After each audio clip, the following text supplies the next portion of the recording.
मला खूप आवडली ही पद्धत. हो ना. आणि आता संक्रांत आहे, तुझं पहिलं संक्रांतीचं हळदी कुंकू. छान काळी साडी नेसायची आणि दागिने घालायचे हलव्याचे. मंगळसूत्र केलंय, बांगड्या केल्यात, बाजूबंद, कंबरपट्टा, वेल सुद्धा केलेत बरं का. ऑर्डर दिली हो मी. हौस आहे ना तुला? छान. बरं बघ जा फ्रीज मध्ये सगळ्या भाज्या आहेत की नाही आणि निवडायला घे. गरज लागली तर मला हाक मार.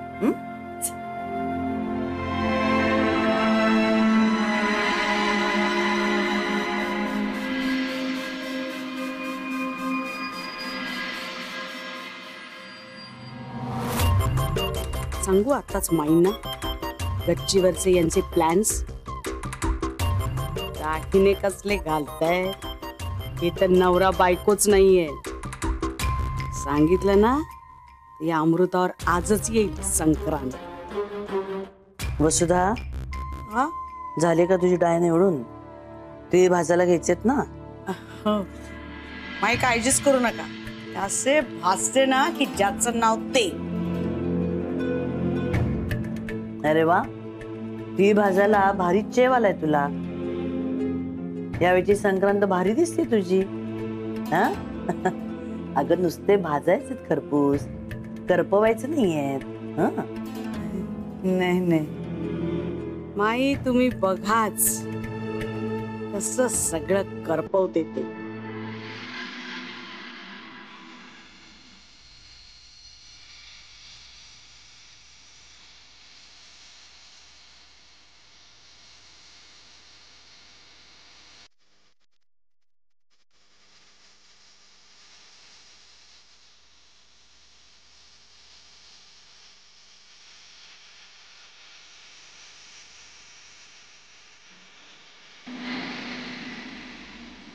हे बघ, तू माझ्यावर चिडतेस हे मी समजू शकते, पण अक्षयवर नको ग चिडू. तो तर सतत तुझा विचार करत असतो. तुला माहितीये, आता सुद्धा तो तुला काय सरप्राईज द्यायचं याबद्दलच विचार करत होता. कियारा,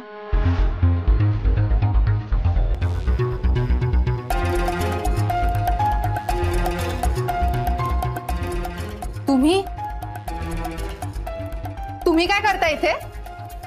आणि तू तर मला तुझ्या घरातूनच हाकलून दिलं होतंस ना. मला आणि अक्कीला तुझ्या घरी नेऊन माझा अपमान केलेलास. मग आज का आलीये माझ्या घरी इथे? ती माझ्या बरोबर आहे.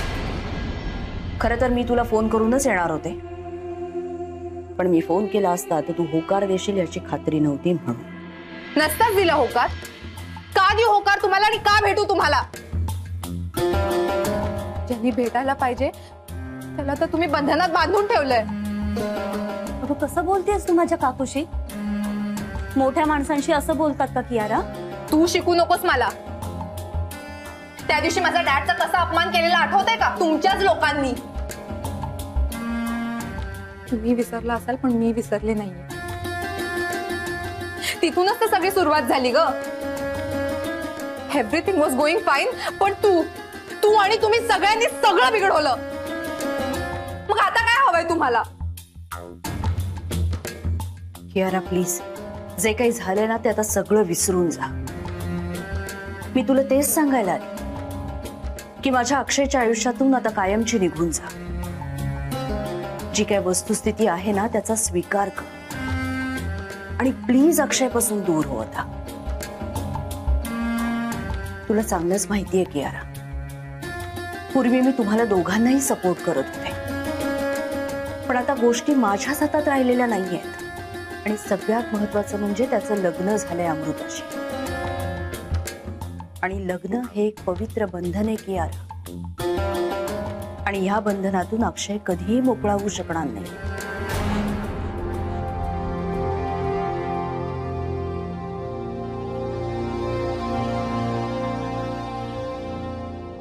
हा गैरसमज आहे तुमचा.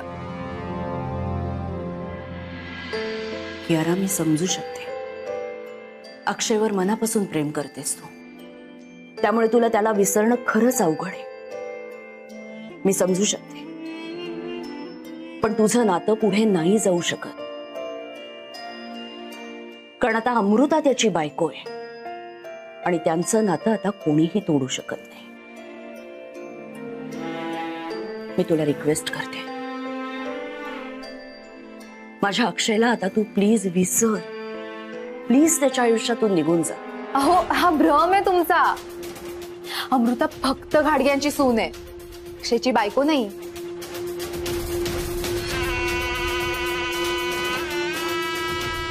आणि तुम्हाला काय वाटतं हो, फक्त माझंच प्रेम आहे अक्कीवर? अक्की तेवढाच प्रेम करतो माझ्यावर अजूनही. आणि लवकरच आम्ही लग्न सुद्धा करणार आहोत.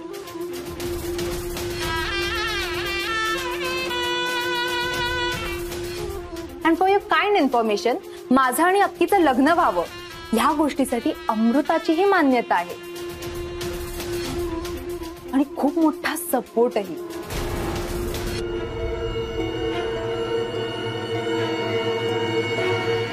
तू काय बोलतीयस? तुला कळतंय का? खरं नाही वाटत आहे ना, पण हेच खरंय. अक्षय आणि अमृता नवरा बायको होण्याचं फक्त नाटक करतायत.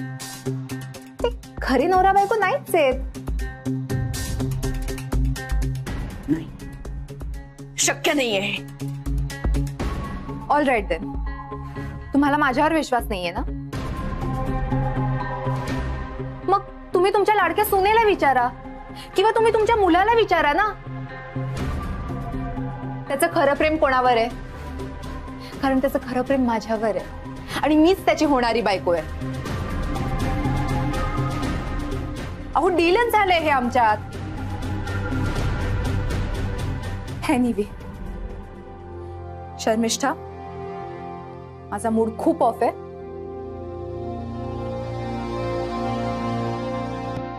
So you can leave now.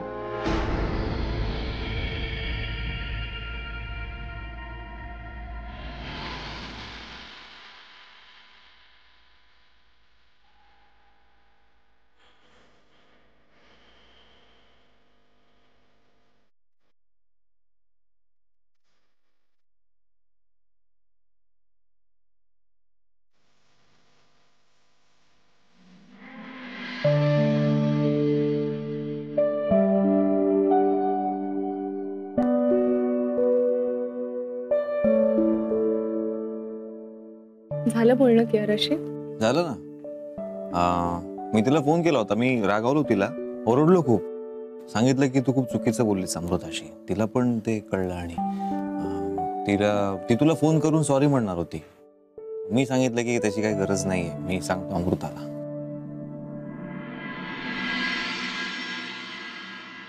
खोटं बोलतोयस ना? तू कियाराशी असं काहीही बोललेला नाहीये. खोटं बोलतोयस ना?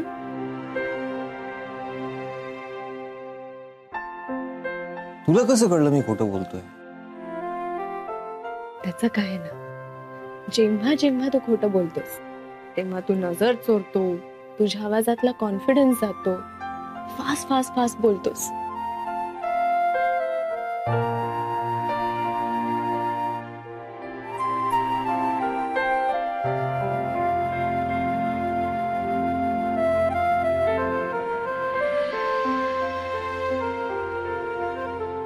सगळं खरं आहे.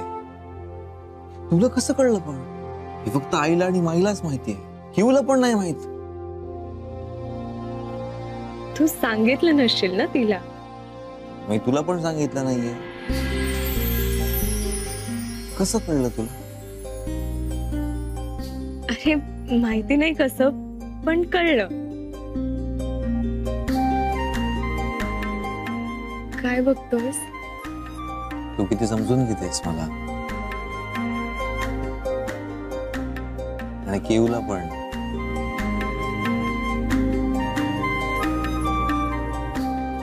तुला काय वाटतं?